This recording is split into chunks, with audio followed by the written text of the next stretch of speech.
Hello mga katricks. Meron ba akong isi-share sa inyo na isang Realme 5i. Ang problema nitong Realme 5i, yung volume. Cover natin.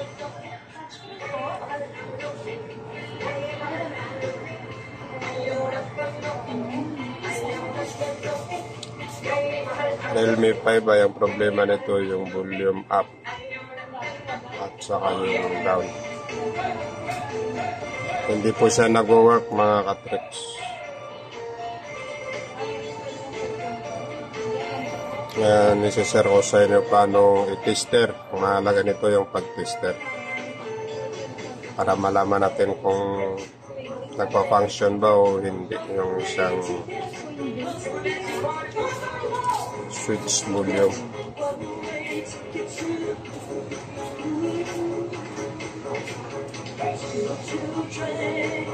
So, dito siya sa setting.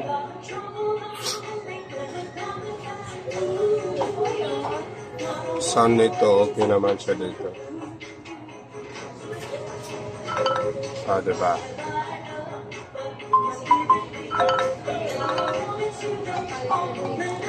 Pag dito ka sa may niya, volume niya, ayaw niya mag-work. Wala.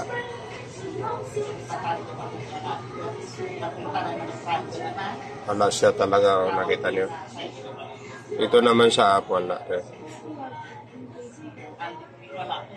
Wala. Pero dito, okay siya. Touchscreen na volume.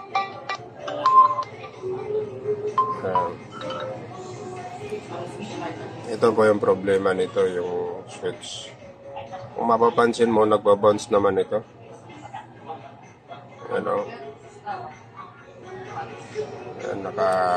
Nilagyan ko ng tornilyo para nakadiin siya. Ngayon nga pa rin mag-work. Mahalaga nito yung pag-test kasi kung titingnan mo, okay naman siya. Para malaman natin kung ayaw ba mag-touch nitong volume. May problema ba tong volume o kaya yung mainboard ang may problema.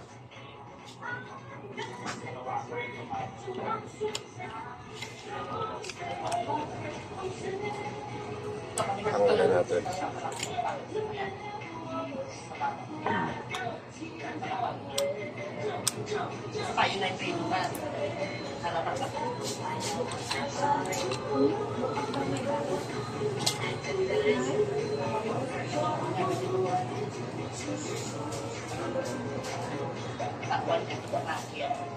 Para mga katricks yung baguhan pa, meron siyang idea paano i-test yung mga ganitong volume, yun ang mahalaga dito.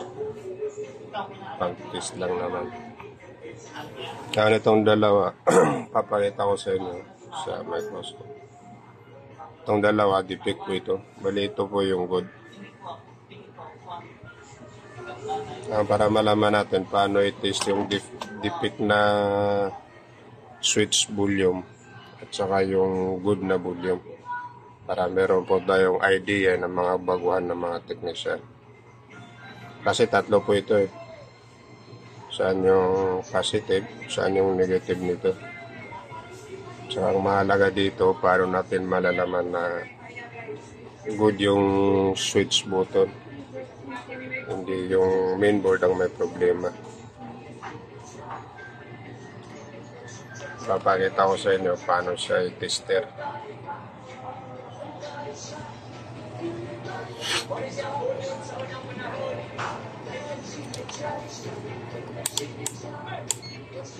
Bali yung tester natin, ilagay natin siya diode mode, yung tester. Ayan, naka-diode mode siya. Ayan po.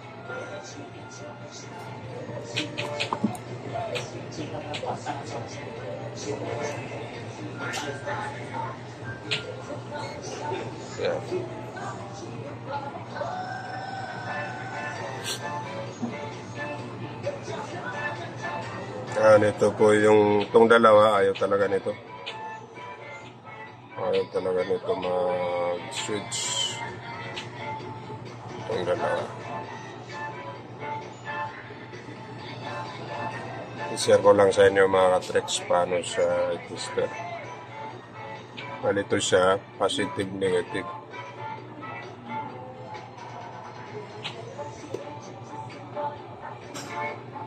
Ang positive nito mga ka-tricks, itong gitna. Yan, positive.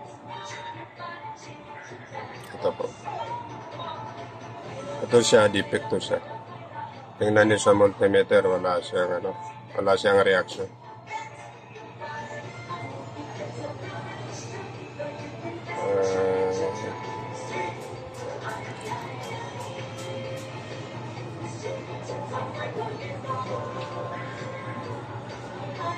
Wala siya. Walang reaction yung multimeter. Wala kang makuha wala siya. Ngayon,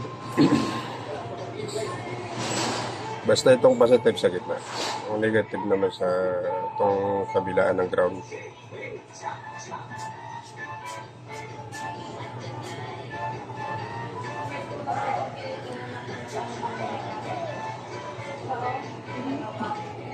Medyo mahirap kasi madulas to.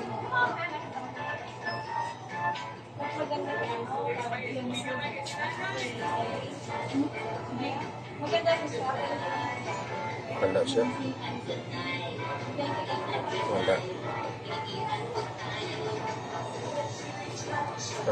Wala siyang reaction. Ganon din dito. Dalawang to. At bali ito yung good. Tingnan kung hindi kayo kayabaan sa pag-tester. Ito good siya. Pero pa rin positive. Pa rin yung gitna. Ito yung up. Tingnan natin. May reaction yung multimeter. Diba meron siya.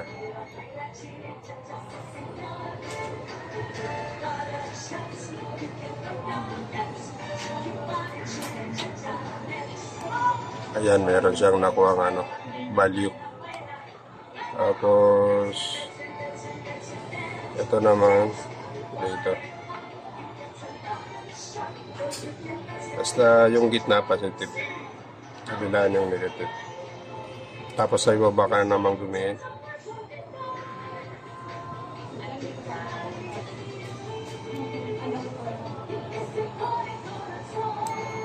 Diba meron siyang nakuha.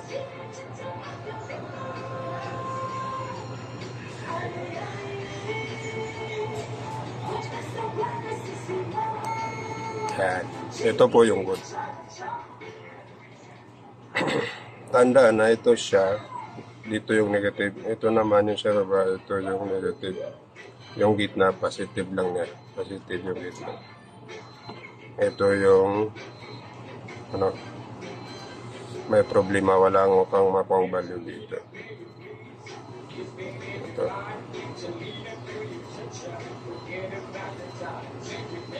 Ayan mga ka-tricks. Lagay natin.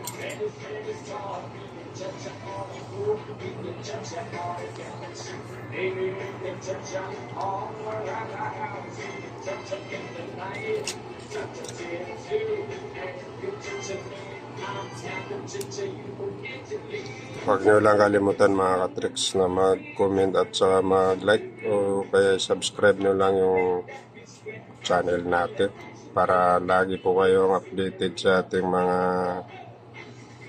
tinuturo dito sa YouTube.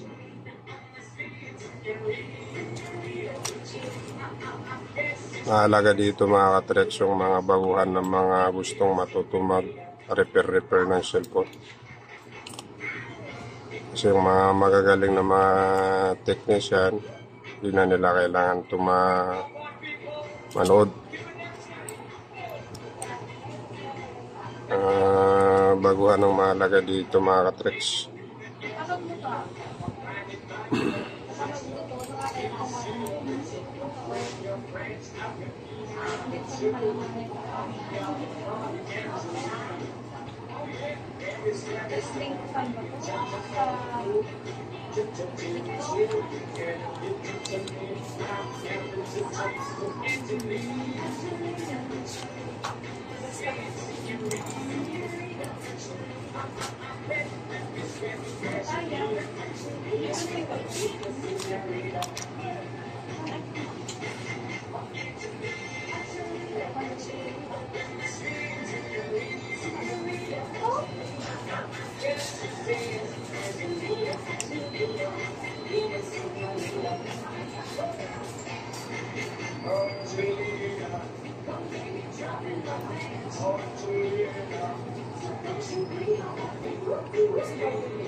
Subukan natin mga katricks.